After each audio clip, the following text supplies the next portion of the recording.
Residents of the eastern part of Johannesburg are feeling frustrated because of water supply issues. Some say they haven't had water for over a week. Recently, residents of Ekurhuleni, Joburg as well as Tshwane were affected by Rand Water's plane maintenance project, this at the Zuikerbosch Water Treatment Plant. However, some residents of the eastern Johannesburg say it appears they've been left in the dark about when exactly the water will be fully restored. Newzroom Afrika's Katleho Sekhotho joins us now live. Katleho, what's the latest there, and what are residents saying? I mean, earlier on, we heard how frustrated residents were because they've got no answers on when exactly water will be restored.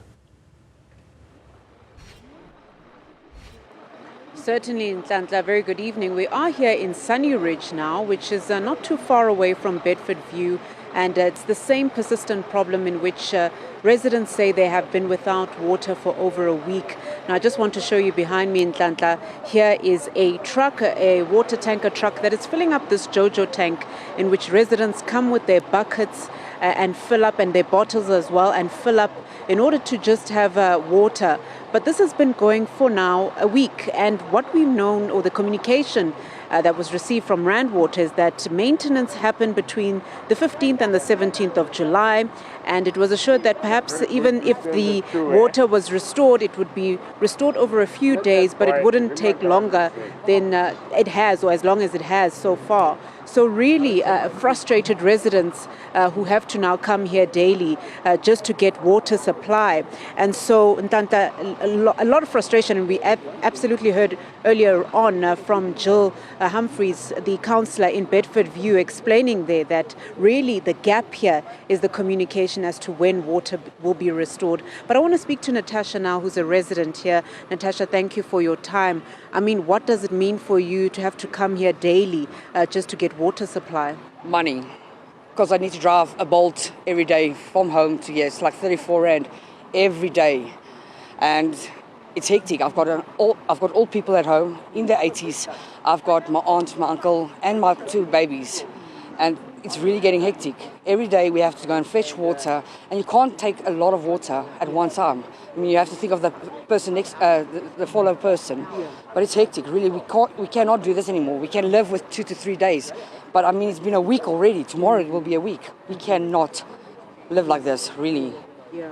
And I guess it affects, for example, getting children ready in the morning, just taking a regular bath.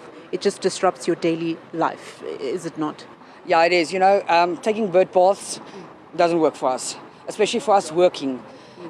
We work night shift, we work day shift, and you know the schools have closed. Yeah. The kids have been home since Thursday, yeah. So yeah, we can't do that. Yeah. So I'm pleading, please, can we please just do something about this? Really, it's getting hectic. Thanks, Natasha. Thank you. And Nhlanhla, you've heard it there from Natasha. She's a resident here, but I wanted to also bring into the conversation councillor in the area, Kate. Kate, thank you for your time. I mean, just take us through as a ward councillor. What's your experience been this whole week? What are the frustrations? So firstly, thank you so much to Newzroom Afrika. Obviously from our side as the Sunny Ridge area, and obviously Ward 36 and 92, it's been exceptionally difficult. My residents are struggling, and you can imagine after 7 days, you know, no water, taps are dry.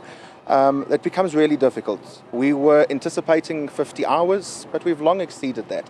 One of our biggest challenges is down to the level of communication. Now, this is both Rand Water and Ekurhuleni, because what seems to be happening is what is being said on social media by Rand Water and by Ekurhuleni is very different to what is happening on the ground. And this is where our challenge comes in.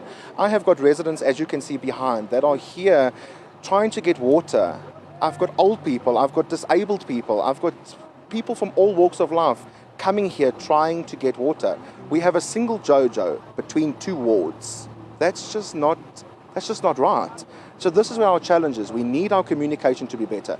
Don't get me wrong, we are very for maintenance. 30 years of not having this, it's very good that we're having maintenance, but we can't go on like this, and we can't have 7 days. And it's not going to be 7 days. I can tell you now, it's going to be longer than that. And the 29th of July, we're anticipating more maintenance, which means, again, that, you know, do these communities sit for another 2 weeks without water?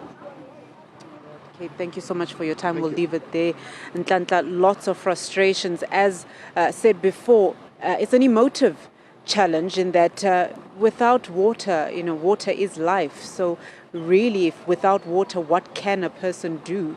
And so this is their last resort as a community for now, but also just saying where are the answers in terms of when water will be restored, and really seeking answers from Rand Water as well as the municipality.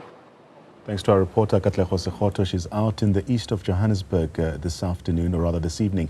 Of course, looking at developments there as residents wait for answers on when exactly water will be restored in their area.